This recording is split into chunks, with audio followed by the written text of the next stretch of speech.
here for I don't know, a few days already, and we've with colleagues that I know and have discussed a lot of research potential with online in the past, and I think we've already had the advantage of being in person and just sort of freely discuss ideas and come up with some of them may be a little bit wacky, so I won't mention any of those today because we're still in the early stage. So I'll try to stick a little bit more to talking about the sort of work that I do, what we're trying to do in this project, and sort of where we think it may go.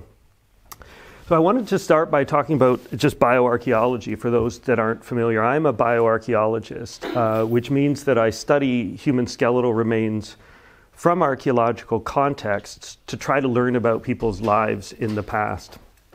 And it's our interest is primarily one that integrates biology and behavior and culture, where we have to interpret what people did in the past through their skeletons. And our skeletons are constantly rebuilding themselves throughout our lives, and that means they leave signatures of lives lived. So bioarchaeologists see the body as a reflection of a life lived and use that as a tool to try to understand how people lived in the past. My own research has been focused primarily on mechanical properties of bone as a way to try to understand human behavior. So I've looked across many different places over the last 25 years of my career, looking at how bone might provide signatures of habitual behavior in life so that we can try to interpret what people were doing in the past. And essentially our job is to take the small fragments that we find at archaeological sites and try to rebuild the lives of individuals, and understand how people lived. And as I mentioned, I started working in a few different parts of the world, primarily focusing on people in the last 10,000 years.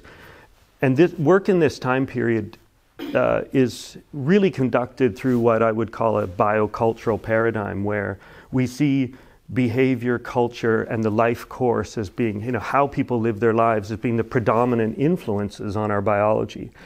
But as I worked in the field, my interest started to push into earlier time periods to try to understand our species, which originated about 300,000 years ago, and how cultural factors may have influenced our earliest ancestors, how we could understand how the earliest humans behaved and how their lives maybe differed or were similar to our own. But what I found as you push back in time, there's basically almost a dividing line about 10,000 years ago where the theoretical framework changes completely.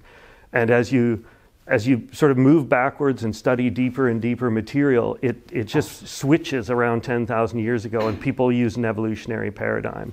And they don't communicate really. So this paradigm, as soon as you go back really far, people are paleontologists.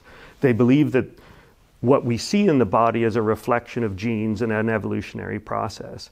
And to me, that there's no reason why there should be a 10,000 year boundary between these two things. So the real question then is, how do we interpret behavior and culture in the past, and how do we differentiate these factors so we can learn about the lives lived of the earliest members of our species?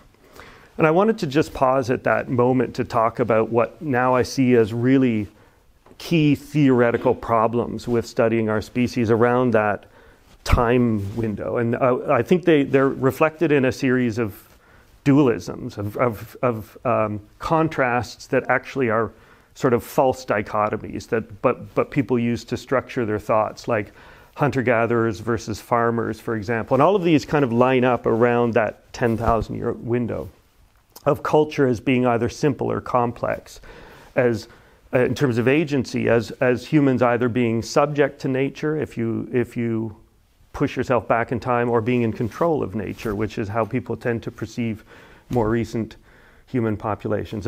Also of healthy and unhealthy, we tend to project back in time and think hunter-gatherers were not subject to the kind of cultural influences on health that we have today. And also the big boundary between evolution, as the deep past being evolutionary, the recent past being cultural. And all of these, I think, are constrained by academic history, by language, and by theory that sort of divides people into camps. People seldom cross that 10,000-year-old boundary in the sort of work that they do. And if we buy into any of these dichotomies, we fail to really account for the regional, spatial, and temporal complexity of who we are as a species. So, coming back to that fundamental shift, that's kind of what we're trying to challenge in this. And there are a number of ways to do that.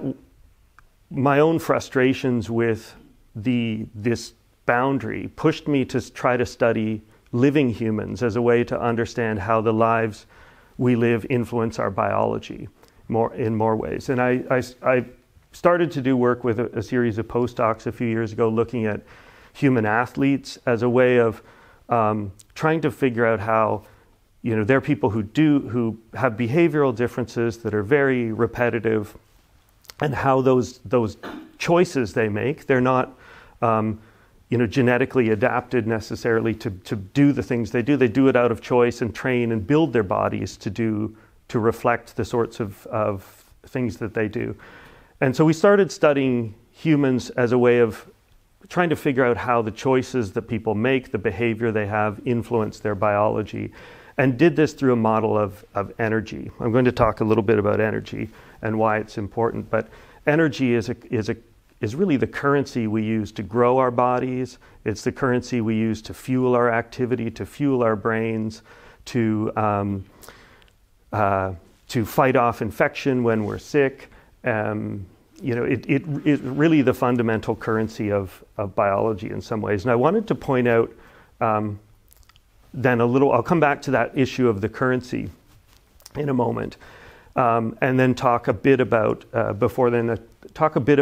human uniqueness then. What makes these early modern humans really unique, and why is their behavior interesting? And of course we know that humans have complex language. No other species communicates in a way with the complexity that we have. And we also have theory of mind, which is the capacity to understand other people by ascribing thoughts to them.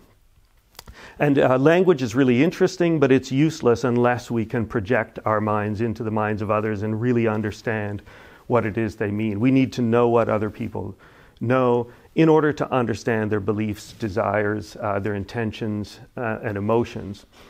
This is essential to everything we identify as being human. It's essential to empathy, to love, to grief, and to common experience. And without these two magic components that make us human, we don't really have altruism, which is the ability to selflessly do things for other people without your own interests in mind. And that's something that's really unusual and something that humans do uniquely. The combination of these things with language and theory of mind means that we spend the vast majority of every single day of our lives trying to understand what other people are thinking. And if even what they've said, we think about it later and mull it over and come back to it. But much of our day is spent thinking about what people are thinking and trying to do it well, but we can't always do it perfectly. We know that we don't always understand, and there's sometimes challenges. So why am I belaboring this so much? This raises a big question about, that challenges that question of evolution and early modern humans and genes being in control.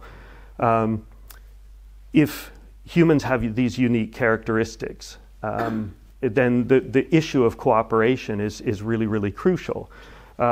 Brian Hare and Vanessa Woods. Brian Hare is a primatologist who studied chimpanzees.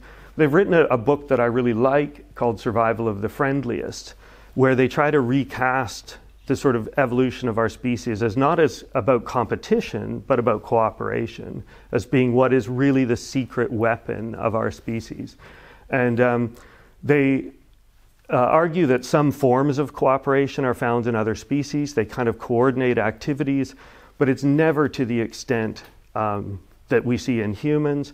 And humans are the only species that will cooperate and collaborate with non-kin. And sometimes complete strangers. We will help one another in a way that no other species does.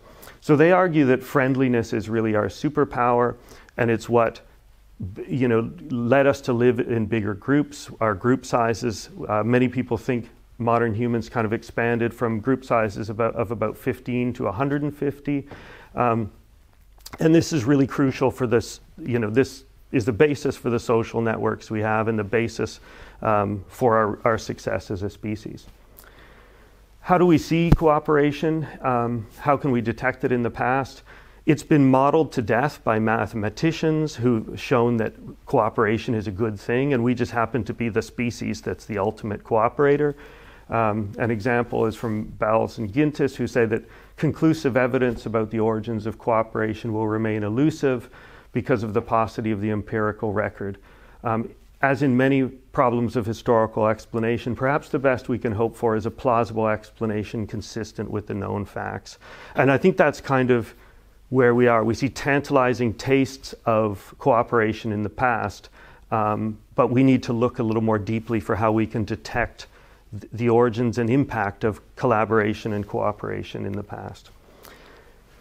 Some of the ways that we see it are through art, music, trade networks, structured use of space, personal adornment. All of these are suggestive. These are features that our earliest ancestors show, and they're suggestive of communication and group bonding and formation in a number of ways. But beyond these sort of specific aspects, we don't really know what the impact of cooperation and collaboration is, which is one of the things we're trying to, when I say we're coming up with wacky ideas, I think we're in a kind of new territory here and just thinking about how we might go about testing some of these things. So, humans cooperate, but what is the impact? A few of the questions that we're trying to explore in this project are, how can we move from studying archaeology, thinking about activity as something that individuals do, to something that groups do, and try to see where the groups come into the archaeological record. Another is to look at the impact of demographic variation, the fact that societies, larger groups of modern humans included children, the elderly, people with different abilities, and how can we start to map that demographic diversity and its impact on society. And then more broadly speaking, what is the role of cooperative and communal labor technology on energy? That's where I wanted to come back to that question of energy. I probably should have explained why I think energy is so important earlier, but the key thing about energy is that if we think about energy as something that is a fundamental currency, it's the food that we get, it's how we share it with one another, it's how we use those shared resources to produce new people, to build architecture, really everything we do is fueled by energy in some way. And if we think about energy, we now have a different currency to look at in the past that changes the narrative. It's not about genes being something that drive the variation that we see. It's about, it basically shifts the focus from evolution onto behavior, because we have a currency that's behaviorally relevant. And I think that's a fundamental step by shifting from thinking about genes as being what's really causing the variation to thinking about energy. We've got a way of looking at the past that removes the idea of genes being determinant of what we see, and they become more reflective of what we do. And I think I would argue that last 10 years of genetic research is showing more and more that culture determines what genes vary rather than genes determine anything about culture. So I think this is an important way to start to flip the theory and push behavior into the past. I mentioned before looking at the impact of demographic variation, and I just want to point out that humans are really, really unique in that we are born and we have many years of dependency where we are provisioned by other people. We survive by the resources of others, and that entire time is dedicated to social learning. The language we learn, learning how to read the minds of others, as I said, and learning how to function in society. And it's not until we're an adult that we typically move into a productive zone where we're producing more than we can consume, and that productive period, if we're thinking about energy, we can devote to supporting the young, supporting the elderly, supporting people with different disabilities and different talents and skills. So one of the ways advantages of thinking about and shifting the currency of how we think about about people in the past is we can start to model the impact of demographics on human society and the diversity you see within populations that are part of that team that make up human societies or small-scale human foraging societies. And then finally, I would just say there are some broader questions that we can start to grapple with from shifting that shifting theory onto thinking about energy and thinking about cooperation. And that allows us to move from, I think, individual to group level behavioral interpretations of the past. So thinking about energy might be a good step, but we need to look in more detail at cooperation, which is where some of the wacky ideas and discussions we're having come in, thinking about the impact of cooperation on human physiology, on health and well-being, on material culture, and on cognition in living humans. And hopefully we can move to more integrative models that break down some of those dualisms I talked about before and really push behavior of modern humans into the narrative of sort of biology and our collective human past. I think I will leave it at that. I think we have discussion after the next talk, correct? Yes. Great. Thanks. Thank you.